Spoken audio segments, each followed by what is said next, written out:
Assalamualaikum warahmatullahi wabarakatuh. Halo semuanya, perkenalkan nama saya Santi Sofianti, mahasiswi Universitas Pendidikan Indonesia Kampus Purwakarta, kelas 7D PGSD dengan NIM 1706068.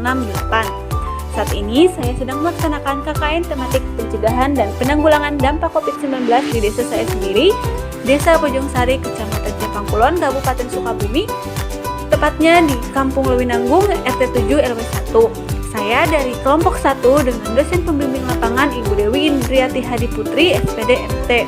Nah, dalam video ini saya akan menjelaskan bagaimana cara pencegahan dan pengendalian penularan COVID-19.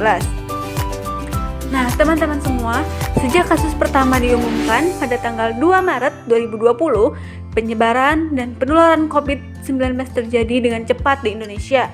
Hal ini memerlukan strategi penanggulangan sesuai dengan transmisi yang terjadi baik di tingkat nasional maupun provinsi dengan tujuan yang pertama, memperlambat dan menghentikan laju transmisi atau penularan dan menunda penyebaran penularannya. Yang kedua, menyediakan pelayanan kesehatan yang optimal untuk pasien, terutama kasus kritis. Yang ketiga, meminimalkan dampak dari pandemi COVID-19 terhadap sistem kesehatan, pelayanan sosial, kegiatan di bidang ekonomi, dan kegiatan dari sektor lainnya. Pencegahan dan pengendalian di masyarakat memiliki peran penting dalam memutuskan mata rantai penularan COVID-19 agar tidak menimbulkan sumber penularan yang baru, mengingat cara penularannya berdasarkan droplet dari individu ke individu, maka penularan dapat terjadi baik di rumah, di perjalanan, tempat kerja, tempat beribadah, tempat wisata, maupun tempat lain di mana ada orang sedang melakukan interaksi sosial.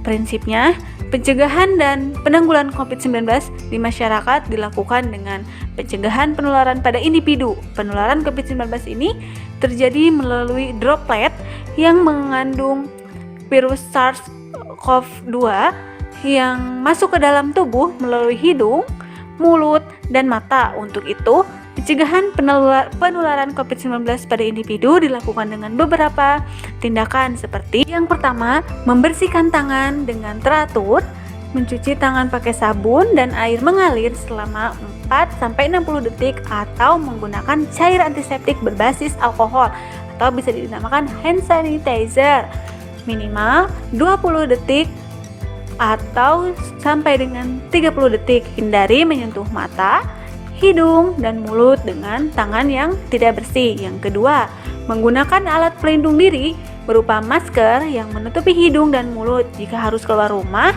atau berinteraksi dengan orang lain yang tidak diketahui status kesehatannya atau yang memungkinkan dapat menularkan COVID-19. Yang ketiga, menjaga jarak minimal 1 meter dengan orang lain untuk menghindari terkena droplet dari orang yang batuk atau bersin. Jika tidak memungkinkan melakukan jaga jarak, maka dapat dilakukan dengan berbagai rekayasa administrasi dan teknis lainnya. Yang keempat, membatasi diri terhadap interaksi kontak dengan orang yang tidak diketahui status kesehatannya. Yang kelima, saat tiba di rumah setelah berpergian, segeralah mandi dan berganti pakaian sebelum kontak dengan anggota keluarga di rumah.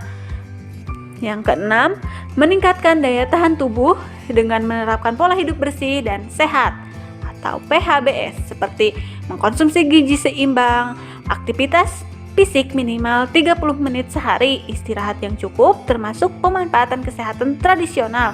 Pemanfaatan kesehatan tradisional salah satunya dilakukan dengan melaksanakan asuhan mandiri kesehatan melalui pemanfaatan tanaman obat keluarga atau toga. Ketujuh, mengelola penyakit penyerta atau komorbid agar tetap terkontrol.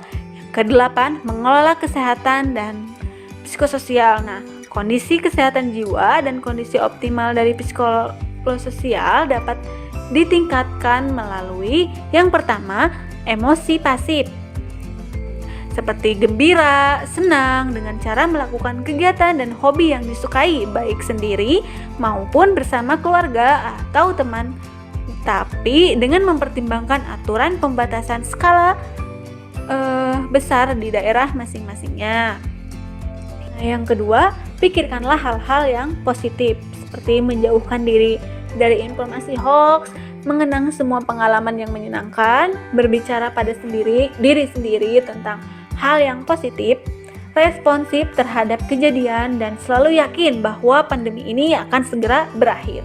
Yang ketiga, hubungan sosial yang positif, seperti memberi pujian, memberi harapan antar sesama, saling mengingatkan cara-cara positif, meningkatkan ikatan emosi dalam keluarga dan kelompok, menghindari diskusi yang negatif, tetap melakukan komunikasi secara daring dengan keluarga dan kerabat. 9. Apabila Anda sedang sakit, terapkanlah etika batuk dan bersin. Jika keadaan ini berlanjut, segera konsultasikan diri Anda dengan dokter atau tenaga kesehatan sekitar Anda. Yang ke-10, menerapkan adaptasi kebiasaan baru dengan melaksanakan protokol kesehatan dalam setiap aktivitas Anda. Nah, itu dia yang dapat saya sampaikan, bagaimana cara pencegahan dan pengendalian penularan COVID-19 di lingkungan masyarakat. Informasi ini saya dapat dari buku Pedoman Pencegahan dan Pengendalian COVID-19 oleh Kementerian Kesehatan Republik Indonesia, revisi Juli 2020. Mohon maaf apabila ada kesalahan kata. Terima kasih sudah menonton video ini. Semoga video ini dapat bermanfaat untuk kita semua. Bagikan video ini kepada kerabat, sahabat, dan keluarga Anda. Terapkan protokol kesehatan dimanapun Anda berada. Dan selalu ingat pesan Ibu untuk menjaga jarak, memakai masker, dan mencuci tangan. Sekian, terima kasih. Wassalamualaikum warahmatullahi wabarakatuh. Sampai jumpa di video selanjutnya.